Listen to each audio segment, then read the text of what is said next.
Welcome to Could It Exist in Real Life? You're probably wondering why you're not reading text right now. That's because I just got a new microphone, and I'm going to test it out on this next analysis. What started out as one man's struggle to not be in commercials anymore became not only a phenom in the horror genre, but created its own super subgenre that many people still can't shut up about. Night of the Living Dead is regarded as the first zombie movie, a title falsely claimed by Frankenstein. He's a homunculus, people, big difference. Anyway, due to its commercial success, it has spawned many sequels that have divided into two continuities. One being the creator George Romero's Dead series, and the other being co-creator John Russo's Living Dead series, both of which have their own set of rules regarding the physical origins and anatomy of the common zombie. Other mediums include the unofficial series like the infamous Italian zombie series, and parodies such as Night of the Living Dead and Shaun of the Dead.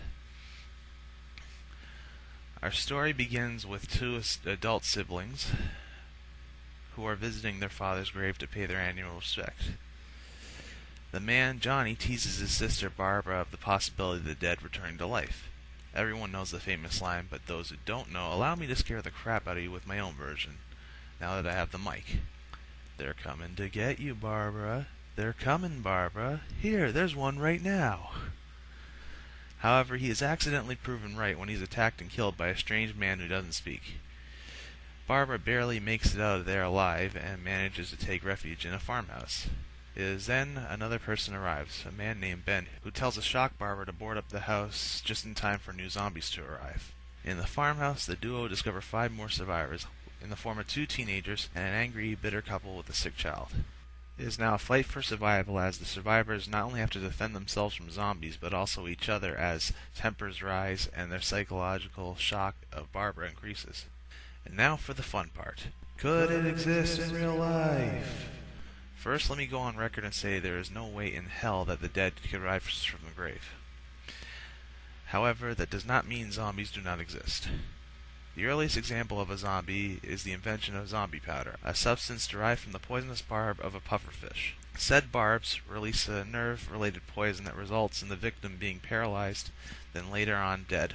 However, depending on how much is consumed, the person is either dead or in a death-like state but still alive. It is more popular in the voodoo religion, however it has been since banned due to its toxic nature and the FDA's label of it being a narcotic.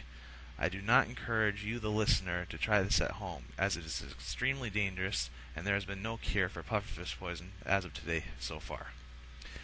The next example is one I covered from my Dracula analysis, in which, like vampirism, zombification can be related to rabies, due to the lust for flesh and blood as well as the sudden degeneration of mental functions and the ability to spread the disease through bites and scratches.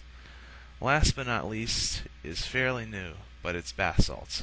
No, not the ones you use to relax in the tub, but a narcotic that poses as said product, which has been known to put the consumer in a rabid-like state, which causes them the same problems as rabies, as well as the added bonus of superhuman strength, a common trait in most zombie and undead movies. Much like the powder, do not try bath salts at home. It is not only stupid, but dangerously irreversible. As usual, debate, argue, and let me know what I missed. Stay tuned for more.